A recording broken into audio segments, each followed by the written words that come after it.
Hoy estamos reflexionando en voz alta en algo que es muy fundamental en lo que tiene que ver con el mensaje de salvación de arriba que nos trajo el mismo Señor Jesús.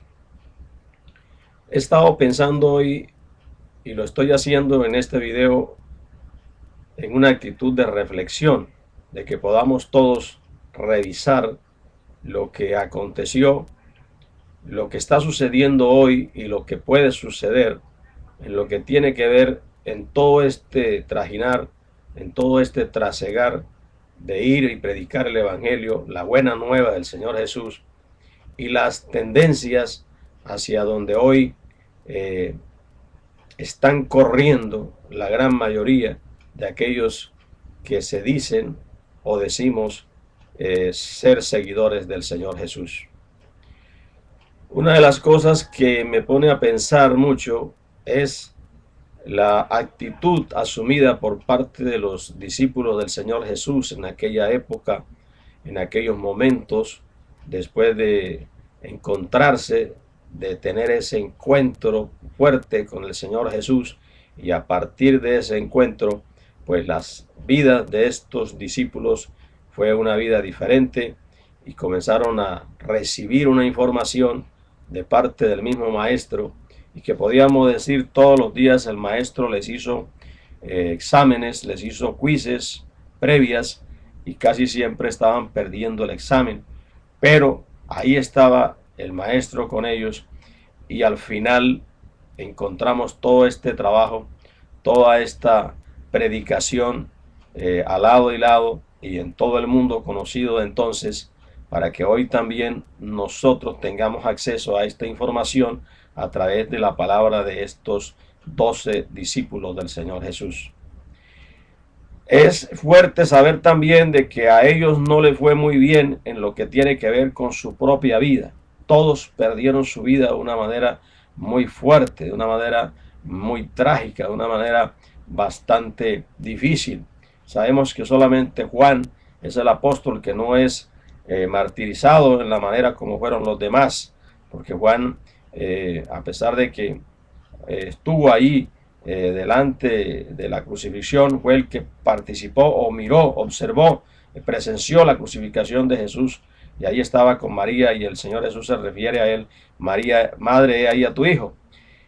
Juan, pues sabemos que después, según los relatos de la historia, tiene algún inconveniente con problemas de que estuvo en alguna olla de aceite quemado, y sale milagrosamente de este suceso, y posteriormente es encarcelado, es sentenciado a prisión y es llevado a la isla de Patmos, y allá pues se pone viejo, y después de viejo liberado, después de haber escrito el libro de Apocalipsis o el libro de Revelaciones, pero no recibe los golpes y la contundencia de la persecución y de la controversia del enemigo con respecto al plan de salvación de arriba, como le pasó, como le sucedió a los otros discípulos. Sabemos que Pedro, Andrés y Felipe murieron crucificados, ¿sí?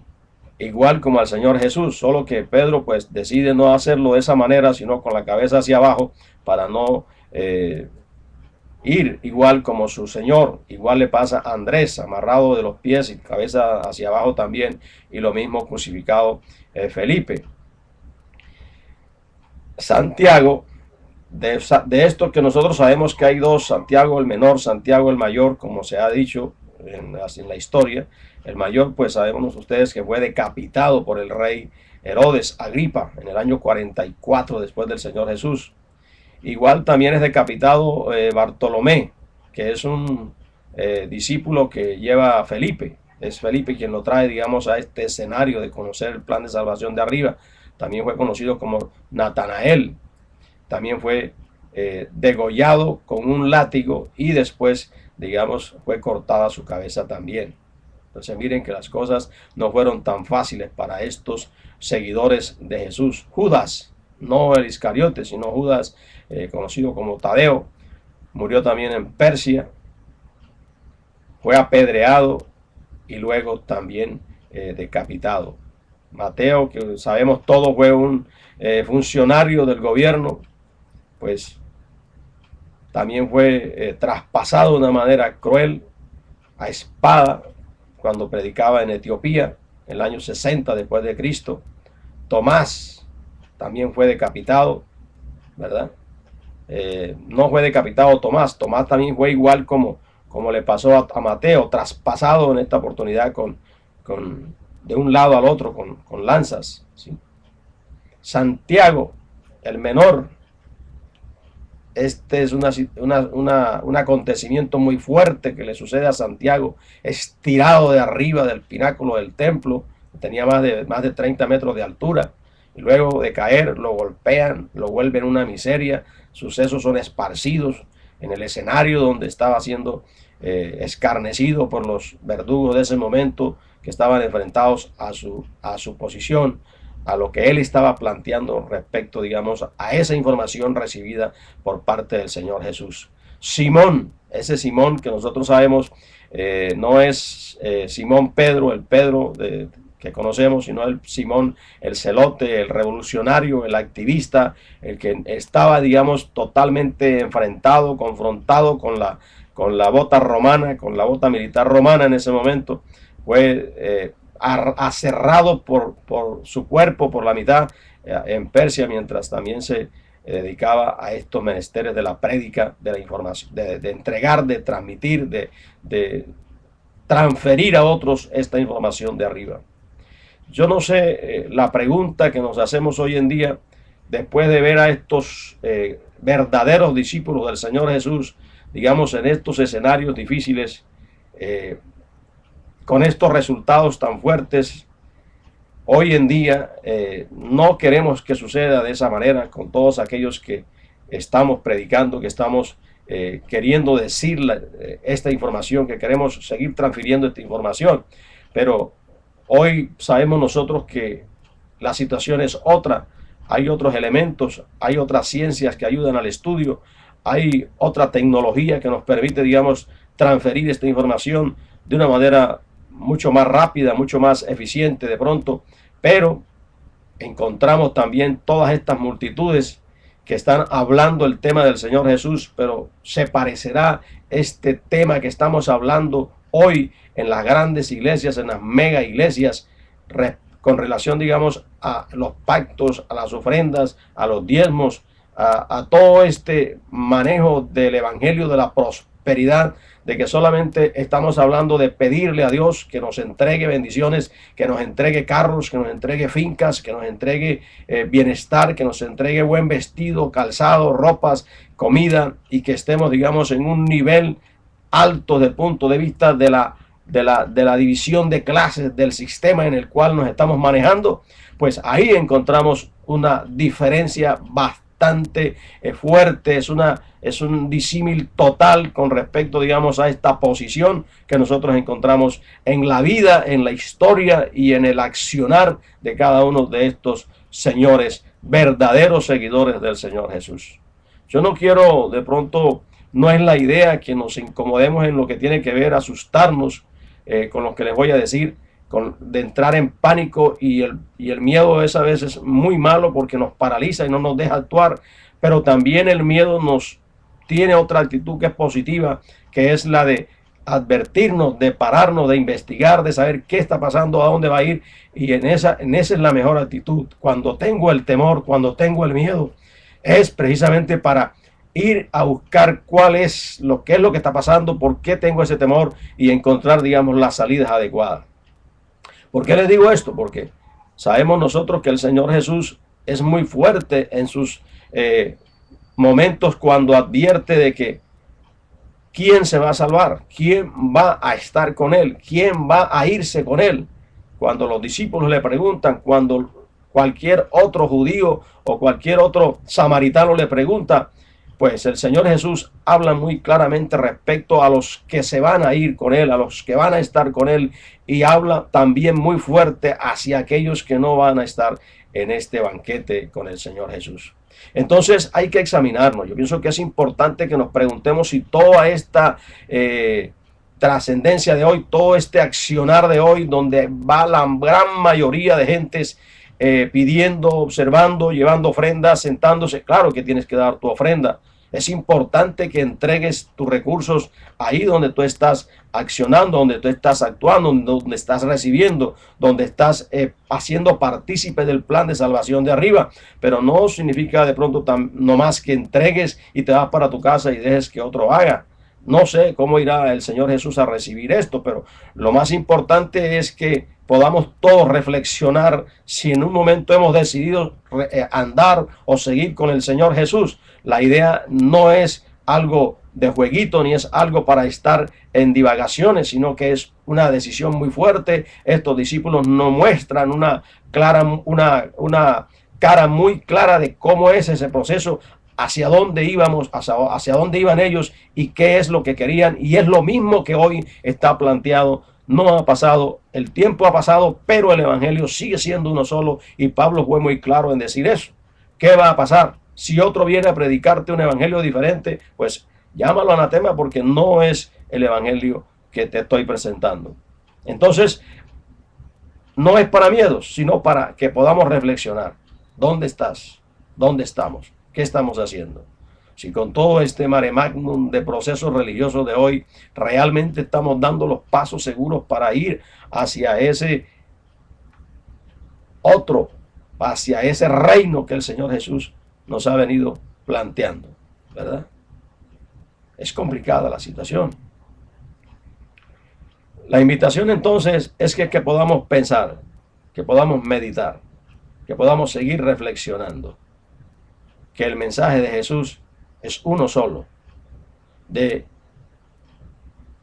que debemos permanecer en ese estudio, en esa renovación permanente, de encontrar realmente cuál es, o examinarnos más que todo todos los días, si lo que estoy haciendo realmente está al unísono con el plan que el Señor Jesús, o con la directriz que el Señor Jesús nos ha venido presentando a través de toda la historia. Es muy importante examinar esto que ha sucedido con los discípulos. Miren la forma como ellos llegaron y cómo encontraron la muerte. Hoy estamos seguros de que son los primeros que resucitarán porque murieron por Cristo. No habla el Señor Jesús que los muertos en Cristo, que los mormones en Cristo, o que los evangélicos, o que los católicos, o que los testigos de Jehová serán los que se salvarán. No ha dicho el Señor Jesús de ninguna de esa manera. No ha mencionado ninguna denominación ni ninguna iglesia por nombre. Ha dicho los muertos en Cristo. Aquí tenemos 12 personas, podríamos decir nosotros aquí en nuestro entender, ya no tienen ningún problema, no tienen ningún inconveniente. Murieron por Cristo, murieron en Cristo, murieron en su tema. Pero lo grave es que nosotros de pronto estamos haciendo morir a otros, digamos, con todo este proceder de animarles, de explotar sus emociones, de elevarlas a un término en el cual podemos manejarlas para tener beneficios. Es hoy muy claro entender y ver cuál es la Trinidad de hoy.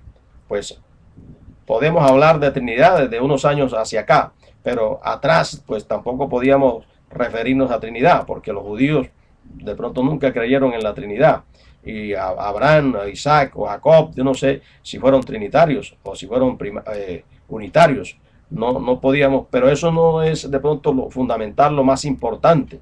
Lo más importante es que podamos nosotros acercarnos al Señor Jesús, recibir esta información que es para vida eterna, es para salvación eterna, no es para este tipo de juegos, como hoy se está planteando, de una Trinidad diferente a la que de pronto encontramos a partir de Atanasio para acá. Pues Atanasio pues nos planteó una Trinidad muy importante respecto, digamos, al Padre, al Hijo y al Espíritu Santo, pero aún en la Biblia encontramos otras Trinidades de pronto también importantes, el Padre, el Hijo y el prójimo. Estamos ahí metidos también en eso, y el Espíritu Santo que nos conduce a toda verdad. Entonces, hoy esta Trinidad de hoy, imaginemos, veamos nosotros la Trinidad que estamos observando hoy. El primer elemento de esa Trinidad es un megaestadio, es decir, un megateatro, un escenario para multitudes. El segundo elemento es una membresía que ya es millonaria. Y el tercer elemento de esa Trinidad es una cuenta bancaria millonaria. Entonces, ¿a dónde vamos? Pregúntate si tú estás dando esos pasos. Pregúntate si estás al unísono con el Señor Jesús. Pregúntate si el Señor Jesús estaría en un púlpito hoy al frente de una membresía tan grande, llamándolos a aportar dinero o hacer pactos con Él para que el Señor les bendiga o para que el Señor les mande todas las cosas. Imaginemos si eso lo haría el Señor Jesús. Imaginemos si el Señor Jesús haría las cosas de esa manera. ¿Cuál ha sido el mensaje del Señor Jesús? ¿Qué es lo que Jesús quiere que tú desarrolles? Él dice, yo soy el camino, la verdad y la vida, y nadie va al Padre sino por mí. Y en esto consiste la vida eterna, en que conozcáis al Padre y a su Hijo a quien Él ha enviado. Tremenda cosa, ¿no? Entonces, amigos de cualquier denominación religiosa, no es el propósito estarles señalando o enjuiciándoles o criticándoles porque hagan así o asá. Cada quien predicará y lo hará de acuerdo o seguirá advirtiendo de acuerdo a la información que haya recibido y de quien la haya recibido. Si la recibiste de manos del Señor Jesús, entonces tendremos que hablar las mismas palabras. Tendremos que hablar el mismo lenguaje del Señor Jesús. Si la hemos recibido de otra fuente, de otra denominación, de otros predicadores, de otros que han dicho algo, pues es tu responsabilidad responder con ellos, pero entonces ya no sería tu proceder con respecto al Señor Jesús. Eso es lo que queremos hoy. Hemos pensado así, de esta manera, en voz alta, para que reflexionemos y podamos entender de que el Evangelio no es un juego, no es para explotación del hombre por el hombre, es poder de Dios para vida eterna. Dios te bendiga.